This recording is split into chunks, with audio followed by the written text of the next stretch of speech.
Police BJP का यार है, गद्दार है, गंगा प्रकाश।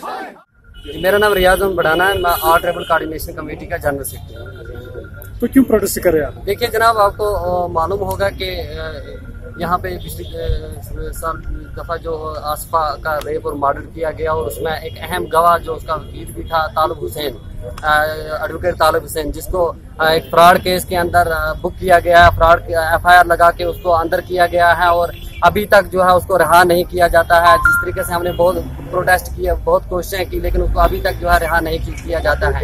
एक समाजी लीडर है, और यहाँ पे आपको पता है कि जमहूरियत है यहाँ पे, और जमहूरियत कतई इस चीज़ की इजाज़त नहीं देती कि किसी समाजी लीडर को, जो आदमी अपनी आवाज़ को बुलंद करे, जो आदमी अपनी कौम के लोग की आवाज़ को बुलंद करे, उसको कैद खाने के अंदर डाल दिया जाए। और सेम इसी तरीके से सांबा पुलिस ने तालिब हुसैन के ऊपर जो तशद्दुद किए और थाने के अंदर जो लेकर उसको तशद्दुद किए, जो कानून इस चीज़ की कतई इजाज़त नहीं देती कि एक अभी तो उसको मुलज़म तरीके से, अभी कोई मुजरम नहीं है, ना उसके खिलाफ कोई एविडेंस नहीं है उसके खिलाफ, और कोई भी नहीं है। आपने देखा होगा जिस औरत ने ये इल्जाम आयद किया है, उसके 2 स्टेटमेंट आए हैं, एक में वो कह रही है कि हाँ, दूसरे में कह रही है नहीं, और उसको दफा 376 के तहत उस पर केस लगाया गया है। हमने ये प्रोटेस्ट इसीलिए किया है कि तालिब हुसैन को जल्द रहा किया जाए। अगर तालिब हुसैन को रहा नहीं किया गया तो रियासत जम्मू व कश्मीर के अंदर एक ऐसा हंगामा मचेगा जिसको यहाँ की सरकार का रोकने में मैं यकीन से कहता हूँ कि नाकाम रहेगी।